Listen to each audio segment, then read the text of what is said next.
ഈശോയിൽ ഏറ്റവും സ്നേഹമുള്ള പ്രിയ ദൈവമക്കളെ, ഈ വിശുദ്ധ പ്രഭാതത്തിൽ നാം ദൈവത്തിരുസന്നിധിയിൽ പ്രാർത്ഥനാപൂർവമായിരിക്കുമ്പോൾ ക്രിസ്തുവിൻ്റെ രക്ഷാകര ദൗത്യത്തെ ധ്യാനിക്കാം.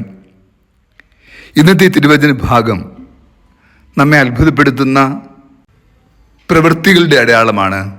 കാരണം എന്തെന്നോ, ക്രിസ്തു നന്മ ചെയ്തിട്ടും ക്രിസ്തുവിനെ മരണത്തിന് ഏൽപ്പിച്ചു കൊടുക്കുവാൻ പരിശ്രമിക്കുന്ന ഒരു കൂട്ടം ജനത്തെ നമ്മൾ കാണുന്നു. യേശു മരണപ്പെട്ടുപോയ ലാസറിനെ 4-ാം ദിവസം ഉയർപ്പിച്ചതിലൂടെ ആ ദേശത്തെ പ്രമുഖന്മാർക്കെല്ലാം യേശു ഒരു ചോദ്യചിഹ്നമായി.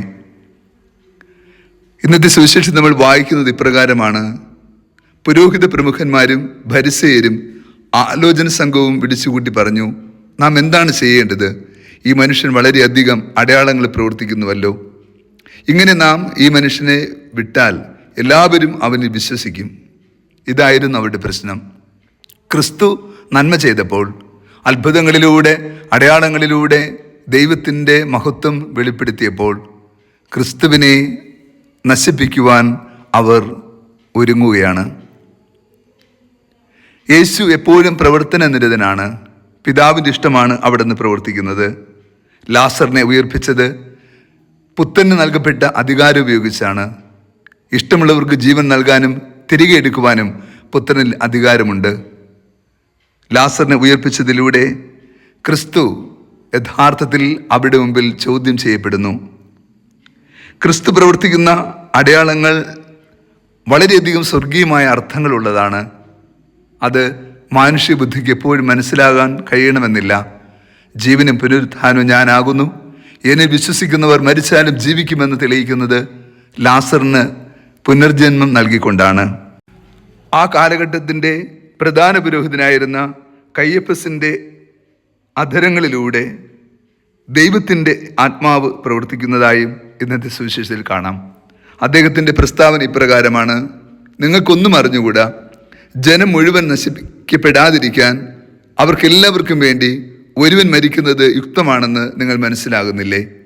ഇത് സ്വമേധയാ അവൻ പറഞ്ഞതല്ല. പ്രത്യുത ആ വർഷത്തെ പ്രധാന പുരോഹിതൻ എന്ന നിലയിൽ ജനത്തിനു വേണ്ടി യേശു മരിക്കേണ്ടിയിരുന്നുവെന്നും പ്രവചിക്കുകയായിരുന്നു.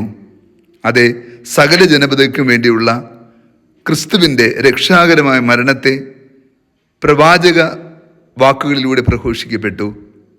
ക്രിസ്തുവിൻ്റെ ജനനവും ജീവിതവും പഠനവും മരണവും ഉത്ഥാനവുമെല്ലാം സകല മനുഷ്യരുടെ രക്ഷയ്ക്ക് വേണ്ടിയുള്ളതായിരുന്നു. ക്രിസ്തു ഈ പീഡാനുഭവത്തിലൂടെ കടന്നു പോകണമെന്നത് പിതാവിൻ്റെ തിരിഹിതമായിരുന്നു എന്ന യാഥാർത്ഥ്യത്തിലേക്കാണ് സുവിശേഷം നയിക്കുക. ക്രിസ്തു എല്ലാ ജനതകൾക്കും വേണ്ടി രക്ഷയുടെ അടയാളമായി കാൽവരി മലയുടെ വിരിമാറിൽ ഉയർത്തപ്പെട്ടു. ക്രിസ്തുവിൽ നോക്കുമ്പോഴാണ് രക്ഷയുടെ പൂർണ്ണത സകല ജനതകൾക്കും ലഭ്യമാവുക. നാം കർത്താവായ യേശു ക്രിസ്തുവിൻ്റെ പീഡാനുഭവത്തിലേക്ക് അടുത്ത ഈ നാളുകളിൽ ദൈവത്തിൻ്റെ രക്ഷാകരമായ പ്രവൃത്തികളോട് സ്വയം സമർപ്പിക്കുവാനും ദൈവഹിതം നിറവേറ്റുവാനും നാമും പരിശ്രമിക്കണം.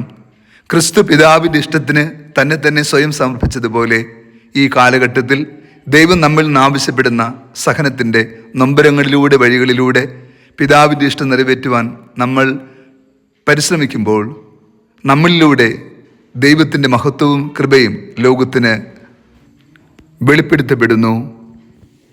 കർത്താവ് നിങ്ങളോട് കൂടെ. സർവശക്തനായ ദൈവം പിതാവും പുത്രനും പരിശുദ്ധാത്മാവും നമ്മെ സമൃദ്ധമായി അനുഗ്രഹിച്ച് ആശീർവദിക്കുമാറാകട്ടെ. ആമേൻ.